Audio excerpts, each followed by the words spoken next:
la journée mondiale de sensibilisation au syndrome de l'alcoolisation fœtale. Un nouveau-né par jour en présente des symptômes en France, comme Camille, une jeune femme dont la mère biologique a bu beaucoup pendant sa grossesse. Elle a accepté de témoigner avec sa mère adoptive des difficultés de son parcours, des confidences rares et édifiantes recueillies par Adriano, Cécile Chabanot et Jessica Martinez. Lorsque Sarah adopte Camille en août 97, 6 mois après sa naissance, elle ne sait presque rien de la mère biologique de celle-ci, si ce n'est que la jeune femme aurait bu de l'alcool pendant sa grossesse. Les médecins la préviennent, il faudra surveiller attentivement Camille pendant les premières années de sa vie. T'es toute petite, t'es toute fine, t'es toute menue. Son visage et ses yeux sont plus petits que ceux d'un bébé moyen, ses lèvres très fines. À cet âge, Camille présente déjà les stigmates physiques d'un syndrome d'alcoolisation fœtale, mais aucun des médecins qui la suivent ne le diagnostique. C'est le début d'une quête pour la mère et la fille qui va durer près de 20 ans. Des fois, j'arrivais pas à comprendre ce qu'on me disait.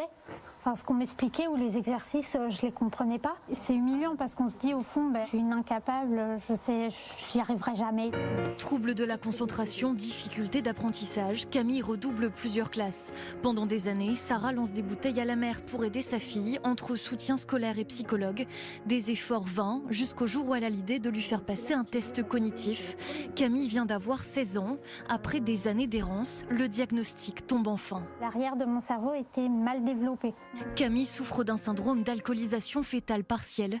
Au soulagement relatif de connaître enfin la cause de ces troubles, se superpose très vite la colère d'une mère. Comment Camille, qui a été accompagnée, suivie, comment se fait-il que personne n'ait vu? En France, on estime que les symptômes de l'alcoolisation fœtale concernent plus de 3000 bébés nés entre 2006 et 2013, l'équivalent d'une naissance par jour. Des troubles qui seraient sous-estimés aux conséquences dramatiques. Un des signes, c'est les difficultés de développement neurologique de l'enfant.